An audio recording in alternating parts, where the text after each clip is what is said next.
Hello and welcome to your stimulus check and stimulus package update. For weeks now, we've been hearing of the Senate skinny bill that would address only the most major stimulus concerns in an attempt to actually get some legislation passed.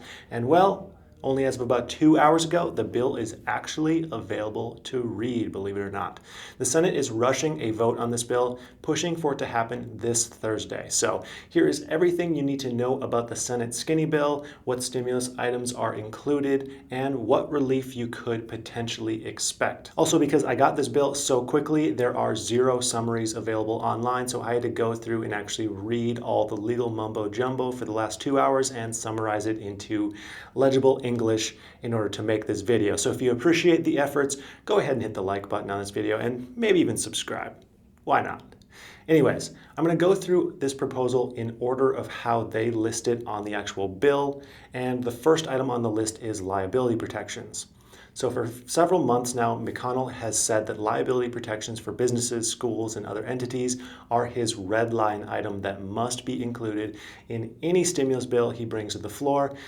So it comes as no surprise that this bill contains those protections, especially because they don't particularly cost anything. So let's look at how it's defined. The bill states that no entity engaged in business, activities, or services will be liable for people getting the virus unless they check the following boxes. 1, the entity was not making reasonable efforts to comply with health and safety precautions. It isn't defined what exactly a reasonable effort is, but it'd be pretty safe to assume this could mean things like enforcing a mask policy or using those like plexiglass dividers that you see in stores. The second checkbox is similar to the first. If an entity is negligent and gets someone sick as a result, they may be liable for getting them sick. Again, reasonable efforts are required. And then finally, if the first boxes are checked, it must also be provable that the virus was actually received at the entity's place of business or service. And this, of course, adds some plausible deniability in many cases and could be a way out for many businesses potentially in the future. There are a lot of debates there as far as liability protections go and what this means for employees, back and forth between Republicans and Democrats, so this might be something that could still change in the future. The main point of the liability protections are... Hello?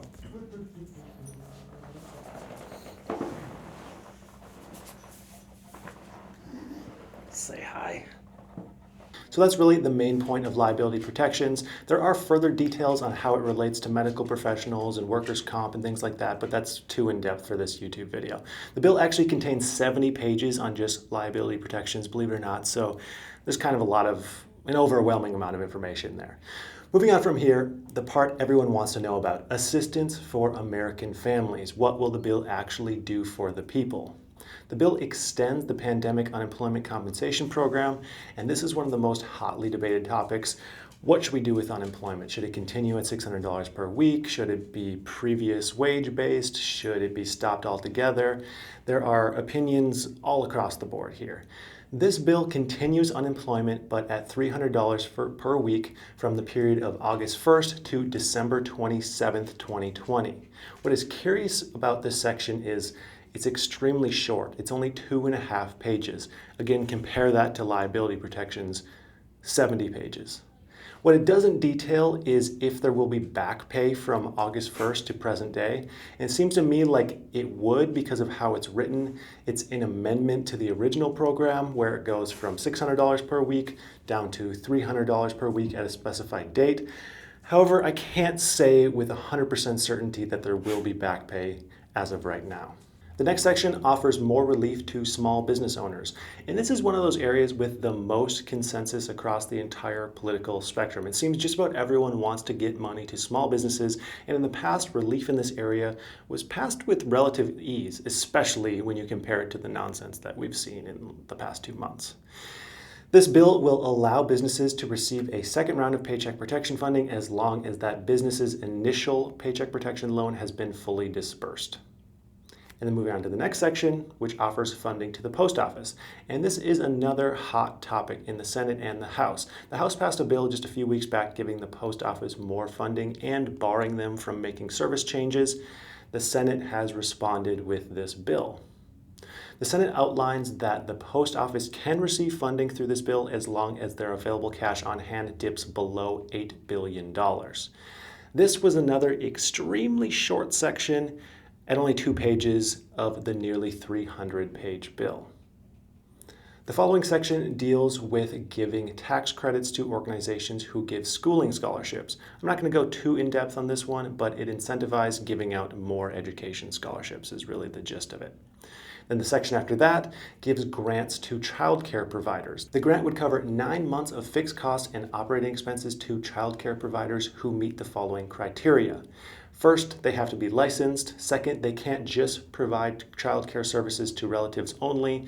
And third, they have to meet all other legal obligations to run a legitimate childcare service in their state. And the next section is titled Pandemic Preparation and Strategic Stockpile. This section promotes the manufacturing of necessary drugs and medicines in the U.S., as well as outlines the need for stockpiles of these goods in the event of a pandemic, a major issue that was uncovered pretty quickly in the middle of the current pandemic. And then moving on to the next area, which is another relatively agreed upon area of funding. More money for schools. This one doesn't come as a huge surprise that it's included. The bill outlines $105 billion in funding to, quote, prevent, prepare for, and respond to COVID in schools. And then finally, we have more COVID testing, in which the Senate bill outlines an additional $16 billion in funding. And this is another pretty predictable dollar amount and fact that it's in this bill at all. So that's all of the major areas of funding within this bill. You might notice some glaring issues without mention, things like a second stimulus check or state and local government funding. The stimulus check is no doubt the most disappointing area here, especially when just about everyone wants it to happen. Most Democrats, most Republicans, most voters, pretty much everyone. Now the question is whether or not this bill will actually go through. Democrats have already said it's a non-starter, stating that negotiations haven't really gone anywhere up till now, and why would they at this point? And also the fact that there's an election coming increases the difficulty of getting anything passed at the moment. And then Republicans, let's look at how they're feeling about this. Let's start with a quote from McConnell himself. McConnell says, "Today, the Senate Republican majority is introducing a new targeted proposal, focusing on some of the very most urgent healthcare, education, and economic issues. It does not contain every idea our party likes. I am confident Democrats will feel the same. Yet Republicans believe the many serious differences between our two parties should not stand in the way of agreeing where we can agree and making the law that helps our nation."